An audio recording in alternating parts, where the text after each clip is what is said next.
Tim Murphy. Lucia wondered at him daring to show his face here once more. Surely he must have heard from his brother Marty that Maggie was now married and her husband was in charge of the coffee bar. At the sound of the ladder falling, Josh and Maggie had hurried out of the kitchen. Lucia watched Maggie's face as recognition dawned in her eyes. Would there be trouble when Josh realised who the man was, Lucia wondered. But Josh, having ascertained that Lucia was unharmed, simply picked up the stepladder and took it away. "So they let you out, then," said Maggie coldly, folding her arms across her chest and staring at Tim. "Don't be like that, Maggie. I've done my time and learned my lessons the hard way. I'm on the straight and narrow now.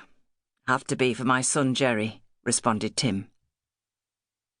"Actually, I'm looking for lodgings for us both, and wondered, what with you coming into contact with so many people here, whether you'd heard of anything, or if you could keep your ear open for a place that might suit us. We're staying at our Marty and Irene's at the moment, and what with Josie there as well, it's a bit crowded." He paused before adding, "I need 3 rooms on the ground floor.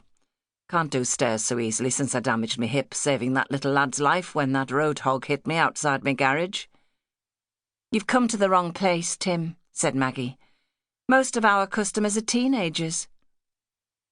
Lucia felt a stir of sympathy, as well as excitement, as she remembered the conversation she'd had only yesterday evening with the old lady who lived next door. Lucia's 17-year-old brother Michael had been clearing snow from their neighbour's front step, and Mrs. Hudson had told her that her lodgers had moved out and she needed to find someone else to take their place.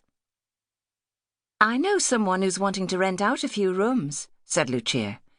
"She lives next door to me in Seaforth. She's an elderly widow who lost her only son in the war, and the house is far too big for her. Her previous lodgers, a married couple with 3 children, have been given a council house."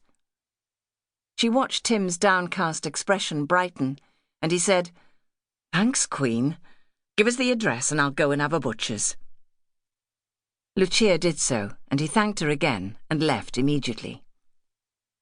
Josh came out of the kitchen and said, "Has he gone already? Did the sight of me frighten him off?" "No, Lucia was able to help him, and so there was no need for him to stay." Maggie smiled at her husband, who looked puzzled until Lucia explained the situation. Josh said, "I hope you know what you're doing, kid." "Mum and Dad always said we were put on this earth to help each other, and that's what I've done.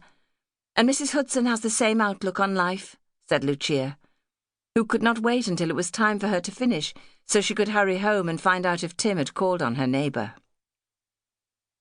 When Lucia arrived home, she wasted no time in popping next door to speak to Mrs. Hudson, who was all of a twitter after Tim's visit and wanted to talk, so she invited Lucia to sit down and have a cup of tea and a slice of homemade ginger cake.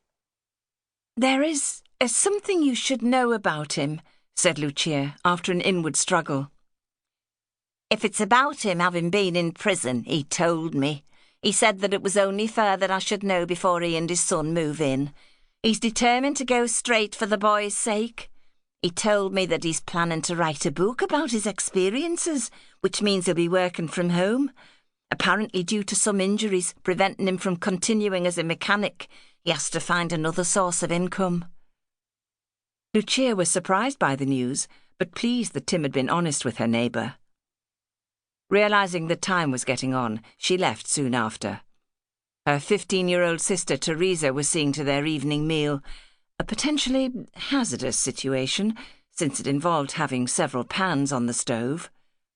She could only hope Michael was keeping his eye on the younger children, Gabrielle, James and Joseph. An unwelcome task if he had homework to do. He would be leaving school next year, and good exam results would mean a better chance of a decent job. What she dreaded was him getting interested in girls. She accepted that sooner or later he would meet someone and get serious and want to get married and have his own life, but she hoped it would be years off yet.